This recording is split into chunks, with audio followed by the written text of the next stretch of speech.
जय भोलेनाथ। आप सभी का हमारे YouTube चैनल पर हार्दिक स्वागत है।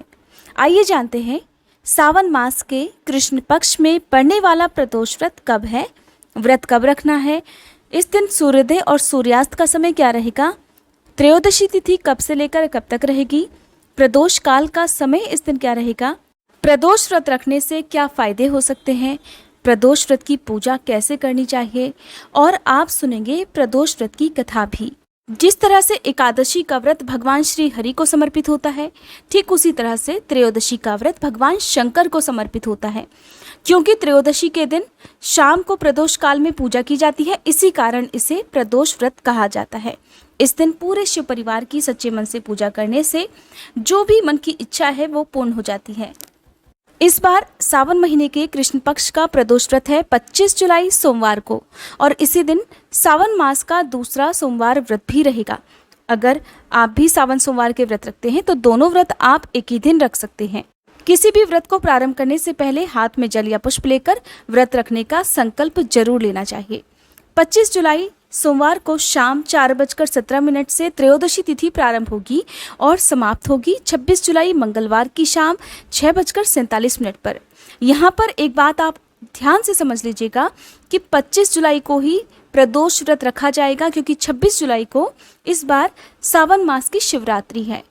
25 जुलाई को हालांकि शाम के समय से त्रयोदशी तिथि प्रारंभ होगी, तो ऐसे में बहुत सारे लोग हो सकता है ये सोचें कि अगले दिन यानी कि मंगलवार को प्रदोष व्रत रख लें, तो ऐसा आपको नहीं करना है। प्रदोष व्रत हमेशा उस तिथि को करना चाहिए जब आपको प्रदोष काल का पूरा समय प्राप्त हो रहा हो, तो ऐसा आपको सिर्फ 25 जुलाई को ही प्राप्त होगा। अगर आप सावन शिवरात्रि का व्रत भी रखना चाहते हैं तो आप अगले दिन व्रत रख सकते हैं, यानी कि 26 जुलाई को व्रत रख सकते हैं। और 26 जुलाई को भी आप परेशान मत होइएगा, क्योंकि शाम के समय से लगभग सूर्यास्त के आसपास से ये तिथि प्रारंभ होगी। तो क्योंकि चतुर्दशी का मासिक शिवरात्रि का जो व्रत है वो भी उसी तिथि में रखना चाहिए जिस तिथि में रात की पूजा करने का समय आपको प्राप्त होता हो, क्योंकि शिवरात्रि की पूजा भी रात के समय की जाती है। रात के समय भी निशिता काल का मुहूर्त या फिर 4 पहर की पूजा से ही शिवरात्रि की पूजा संपन्न मानी जाती है। इसलिए शिवरात्रि का जो व्रत रखना चाहते हो उन्हें 26 जुलाई को व्रत रखना चाहिए।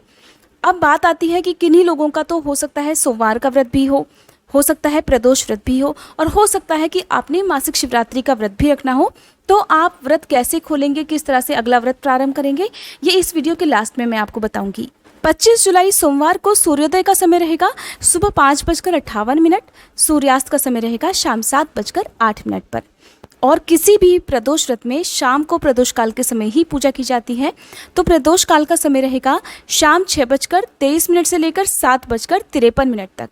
आप प्रदोष व्रत की पूजा इसी शुभ मुहूर्त के अंदर जरूर कर लें, और उसके बाद आप चाहें तो फलाहार ग्रहण कर सकते हैं।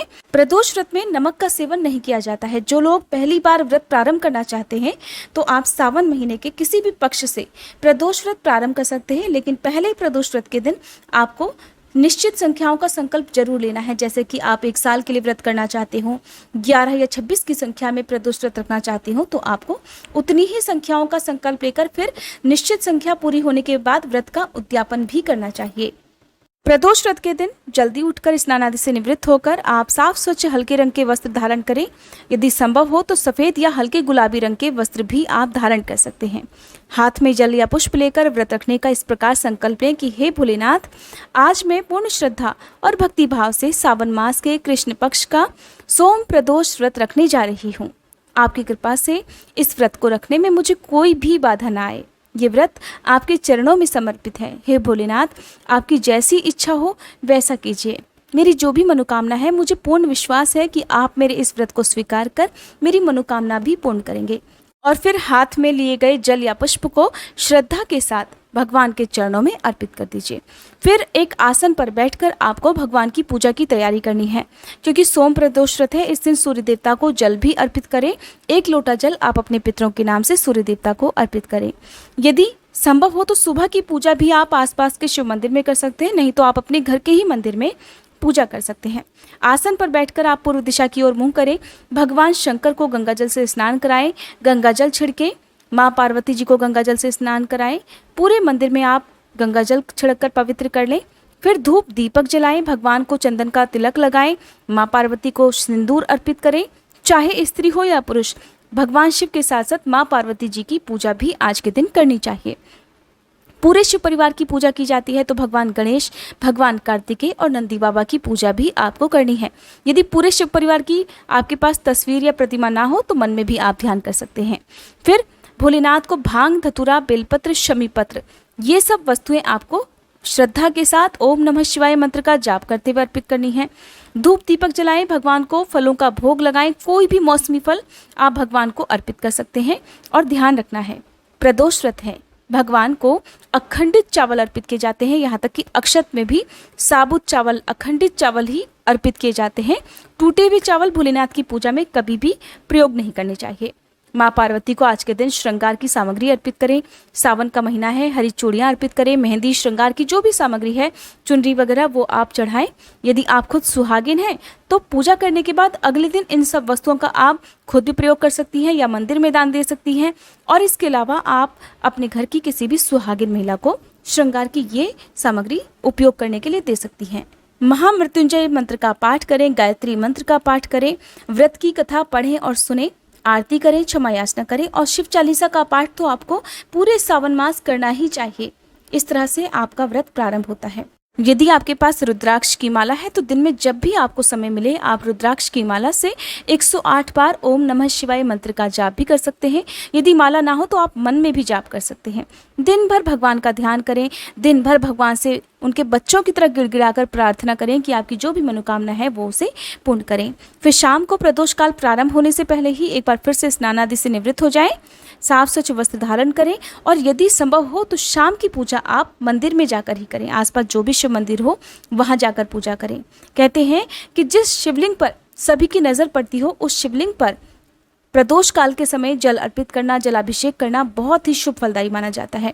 ध्यान रखना है, शिवलिंग की आधी ही परिक्रमा की जाती है, कभी भी पूरी परिक्रमा नहीं की जाती है। शाम को एक बार फिर से विधिवत पूजा करें। भांग, धतूरा, बेलपत्र, गंगा जल, पंचामृत, दूध, दही, घी, शक्कर, फलों का रस, जो भी आपके पास हो आप उसे भगवान को अर्पित करें। शिवलिंग के पास ही आपको आटे का दीपक जलाना है जो कि घी का होना चाहिए। आप घी का दीपक जलाएं, शिव जी की आरती करें, पूरे शिव परिवार की पूजा करें और इस तरह से अगर हो सके तो वहीं बैठकर शाम को आपको व्रत की कथा पढ़नी या सुननी चाहिए।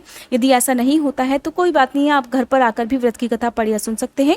भगवान को एक मुट्ठी चावल शाम को प्रदोष काल में अवश्य अर्पित करें और नंदी बाबा को हरे साबुत मूंग अर्पित करें। ऐसा करने से कुंडली में यदि किसी भी तरह का कोई ग्रह दोष है तो कहते हैं कि वो भी दूर हो जाता है।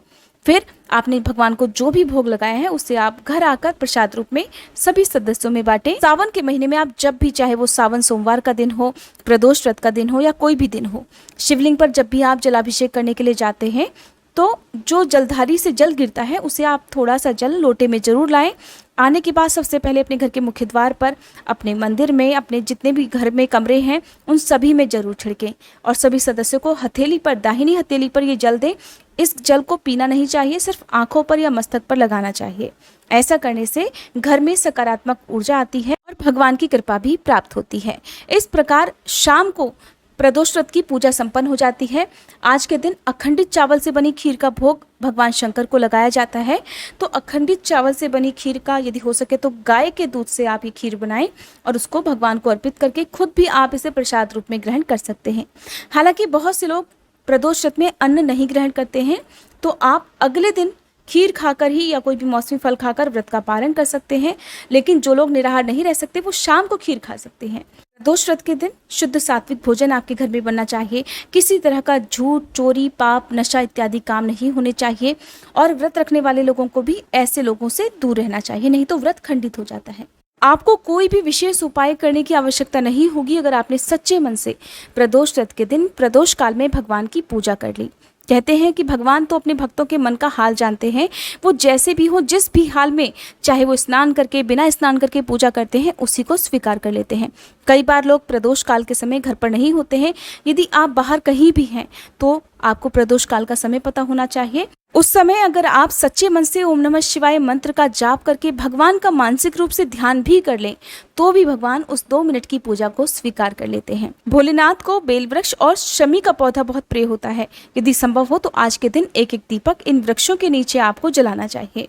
अब बात करते हैं कि जिन लोगों ने मासिक शिवरात्रि का व्रत भी रखना है उन्हें कैसे पूजा करके किस तरह से आपको प्रदोष व्रत का पालन करना है। तो देखिए, मैं आपको बता दूं कि किसी भी व्रत में अन्न ग्रहण नहीं किया जाता है। तो अगर आपने सोमवार का प्रदोष व्रत रखा है और आप इस दिन अन्न ग्रहण नहीं करते हैं, केवल फलाहार करते हैं, तो फिर ऐसे में आपको मंगलवार के दिन भी अन्न ग्रहण नहीं करना चाहिए। अगर आपने शिवरात्रि का व्रत रखना है, ऐसे में आप केवल फलों के जूस से, फलों से, नींबू पानी से या शहद से अपना व्रत आप खोल सकते हैं। दिन भर आप लिक्विड चीज़ें जो हैं, चाहे वो फलों का जूस हो या पानी वगैरह हो, खूब सारा पीते रहें ताकि आपके शरीर में किसी तरह की कोई कमी ना हो। आपको अन्न फिर मासिक शिवरात्रि का, यानी कि जो शिवरात्रि का व्रत है, उसे पूरा करके ही ग्रहण करना चाहिए। फिर वो आप ग्रहण करेंगे बुधवार को शुभ मुहूर्त में। शिवरात्रि की पूजा के बारे में अगर आप जानना चाहते हो तो उसकी वीडियो भी हमारे चैनल पर अपलोड हो चुकी है। शिवरात्रि की 4 पहर की पूजा का शुभ मुहूर्त या निशिता काल का मुहूर्त क्या रहता है, किस तरह से पूजा करनी चाहिए, आप इस वीडियो को भी जरूर देखिएगा। अगर आपने केवल प्रदोष व्रत ही रखना है, अगले दिन कोई भी व्रत आपका नहीं है, तो आप सुबह को पूजा करके भगवान शिव को भोग लगाकर, जो कि मौसमी फलों का या शुद्ध सात्विक भोजन का होना चाहिए, भोग लगाकर उसी को आप खुद भी ग्रहण करके अपना व्रत खोल सकते हैं। इस प्रकार जिन्होंने पहली बार प्रदोष व्रत रखा है, फिर उन्हें हर महीने के दोनों पक्षों का व्रत रखना चाहिए। किसी भी पक्ष का कोई भी व्रत हो, वो अपने आप में महत्वपूर्ण होता है।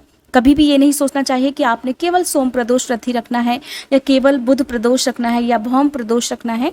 तो आपको दोनों ही पक्षों के व्रत रखकर पूरी संख्या में उनको कंप्लीट करना चाहिए। अब सुन लीजिए सोम प्रदोष व्रत कथा। पौराणिक कथा के अनुसार एक नगर में एक ब्राह्मणी रहा करती थी। उसके पति का स्वर्गवास हो गया था। अब उसका कोई भी सहारा नहीं था, इसलिए सुबह होते ही वह अपने पुत्र के साथ भिक्षा मांगने के लिए निकल पड़ती थी। भिक्षा में मिले हुए अन्न से ही वह खुद का और अपने पुत्र का पेट पालती थी।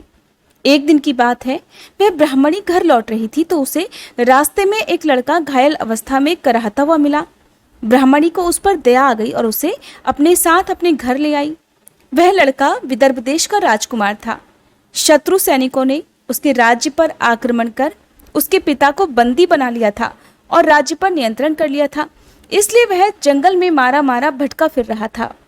राजकुमार ब्राह्मण पुत्र के साथ ब्राह्मणी के घर पर ही रहकर बड़ा होने लगा। एक दिन अंशुमति नाम की एक गंधर्व कन्या ने राजकुमार को देखा और उस पर मोहित हो गई। अगले दिन अंशुमति अपने माता पिता को राजकुमार से मिलाने लाई। उन्हें भी राजकुमार भा गया। कुछ दिनों के बाद अंशुमति के माता पिता को भगवान शिव ने स्वप्न में आदेश दिया कि राजकुमार और अंशुमति का विवाह करा दिया जाए। उन्होंने वैसा ही किया।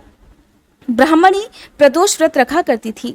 उस व्रत के प्रभाव से और गंधर्व सेना की सहायता से राजकुमार ने विदर्भ से शत्रुओं को बाहर खदेड़ दिया और अपने पिता के राज्य को पुनः प्राप्त करके आनंद पूर्वक रहने लगा।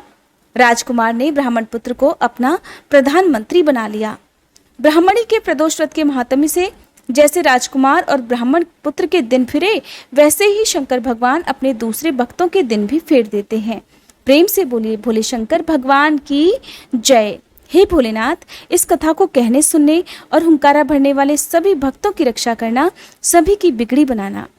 ये थी सोम प्रदोष व्रत कथा और पूजा विधि की जानकारी। आप हमारे इसी चैनल पर हर दिन शिव महापुराण की कथाएं भी सुन सकते हैं। अगर आपने उन कथाओं को नहीं सुना है तो प्लीज़ जरूर सुनिएगा।